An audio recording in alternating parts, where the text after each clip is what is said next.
வாங்க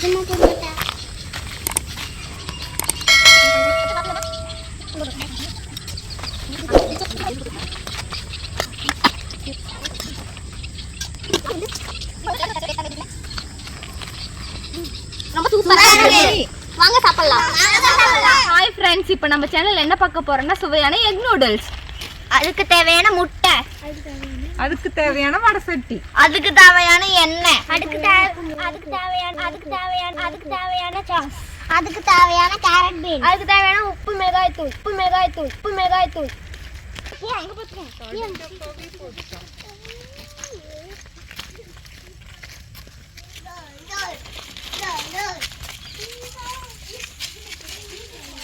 இதுக்கு தேவையான கேரட் பீன்ஸ் எடுத்து அதை நல்லா வாஷ் பண்ணிக்கலாம்.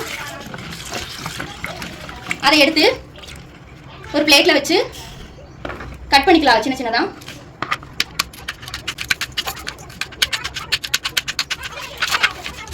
தேவையான எடுத்துக்கலாம். ஒரு 2-3 பல்லு பூண்டு,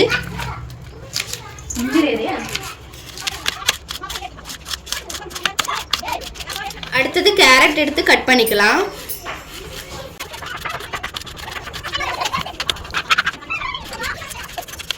கேரட் வெட்டினதுக்கு அப்புறம் அடுத்தது வெங்காயம் வெட்டிக்கலாம்.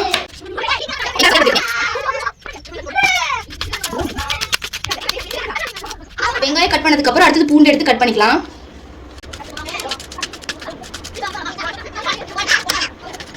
நூடுல்ஸ்க்கு தேவையான வெஜிடபிள்ஸ் எல்லாம் கட் பண்ணியாச்சு.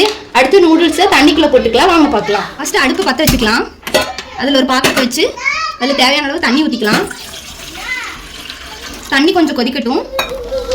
இப்போ தண்ணி கொதிச்சிருச்சு. அடுத்து நூடுல்ஸ் கட் பண்ணி போட்டுக்கலாம். இந்த கத்திரிக்கோள் வேற எங்கள் வீட்டில் அப்படிதாங்க இருக்கு கத்திரிக்கோள். இப்போ நூடுல்ஸை உள்ள போட்டுக்கலாம். அடுத்து அது மெதுவாக கிளறி விட்டுக்கலாம். நூடுல்ஸ் வேகிற வரையிலும் ஒரு பக்கம் நூடுல்ஸ் வெந்துட்டு இருக்கு, இன்னொரு பக்கம் கேரட் பீன்ஸும் வதக்கிக்கலாம். ஒரு கடாய் வச்சிட்டோம். அடுத்தது எண்ணெய் ஊற்றிக்கலாம். கொஞ்சம் அதிகமாகவே ஊற்றிக்கலாம், அப்பதான் நூடுல்ஸ் டேஸ்ட்டாக இருக்கும். எண்ணெய் காஞ்சதுக்கு அப்புறம் முட்டையை உடைச்சு ஊற்றிக்கலாம்.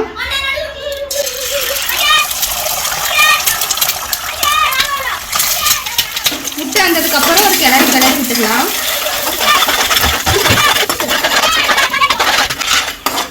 முட்டை வெந்துருச்சு. அதுக்கப்புறம் நம்ம வெங்காயம் பூண்டு போட்டுக்கலாம். அது கொஞ்சம் கிளறினதுக்கு அப்புறம் கேரட் பீன்ஸ் முட்டைக்கோஸ் போட்டுக்கலாம். என்னடா கேரட் பீன்ஸ் மட்டும் வெட்டினாங்க, இப்போ முட்டைக்கோஸ் வந்திருக்குன்னு பாக்குறீங்களா? இப்பதான் வாங்கிட்டு வந்தோம். அது எல்லாத்தையும் சேர்த்திக்கலாம். சேர்த்து ஒரு கிளறிக்கலாம். காய் கொஞ்சம் வேகிறதுக்கு கொஞ்சமா தூளுப்பு போட்டுக்கலாம். லைட்டா போட்டுக்கோங்க, உங்களுக்கு தேவையான அளவு. போட்டதுக்கு அப்புறம் காய் கொஞ்சம் வெந்துட்டு இருக்கு. அது கொஞ்சம் நேரம் மூடி வச்சுக்கலாம். அப்பதான் கொஞ்சம் பச்சையா நறுக்குன்னு இருக்காது. இப்ப மூடி வச்சாச்சு. இப்ப நூடுல்ஸ் இந்த சைடு வந்துருச்சான்னு சொல்லி பார்க்கலாம். இன்னும் கொஞ்சம் வேகணும். இப்போ காய் வெந்துருச்சான்னு பார்த்துக்கலாம். காய் நல்லா வெந்துக்குச்சு. இப்போ நம்ம தண்ணியில் எடுத்து வச்சிருக்க நூடுல்ஸை போட்டுக்கலாம். நூடுல்ஸ் போட்டு ஒரு கிளறிக்கலாம். மெதுவாக கிளறிக்கலாம், இல்லை நூடுல்ஸ் உடஞ்சிரும். நூடுல்ஸ் நல்லா கிளறி விட்டாச்சு. அடுத்து சாஸ் எடுக்கலாம். தேவையான சாஸ், அதுக்கப்புறம் இப்போ தேவையான மசாலா போட்டுக்கலாம். கொஞ்சமாக மிளகாய் தூள், கொஞ்சமாக சிக்கன் மசாலா, கொஞ்சமாக கரம் மசாலா, கொஞ்சமாக மட்டன் மசாலா, அப்புறம் நூடுல்ஸ்லேயே கொடுத்த மசாலா கொஞ்சம், அதுக்கப்புறம் டொமேட்டோ சாஸ் உங்கள் வீட்டில் இருந்தால் போட்டுக்கோங்க. அது போட்டால் நல்லா டேஸ்ட்டாக இருக்கும். அதுக்கப்புறம் கொஞ்சம் லைட்டாக உப்பு போட்டுக்கலாம். உப்பு போட்டு நல்லா ஒரு கிளறி விட்டுக்கலாம். மசாலாலாம் போடும்போது கொஞ்சம் சிம்ல வச்சுக்கோங்க. நூடுல்ஸ் அங்கே வெந்துட்டு இருக்கு. இப்போ வாங்க எல்லாருக்கும் போகலாம்.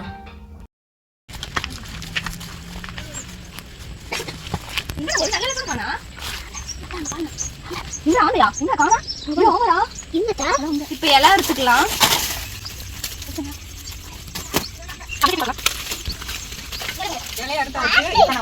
நல்லா கழுவிட்டு நூடுல்ஸ் வெந்துருச்சான்னு பார்க்கலாம். நல்லா வெந்துருச்சு. இப்போ கொத்தமல்லி போட்டுக்கலாம். நூடுல்ஸ்க்கு யாராவது போய் கொத்தமல்லி போடுவாங்களா? நாங்க போடுவோம், நாங்க சாப்பிடுவோம். இப்போ சுவையான எக் நூடுல்ஸ் செஞ்சாச்சு. வாங்க இந்த தோட்டத்துல போய் சாப்பிடலாம்.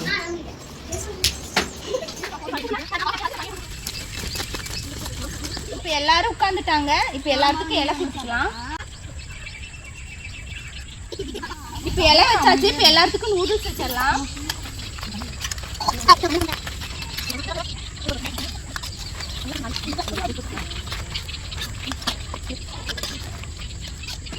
இப்போ நூடுல்ஸ் எல்லாத்துக்கும் வச்சாச்சு. எல்லாம் டேஸ்ட் பாருங்க எப்படி இருக்குன்னு.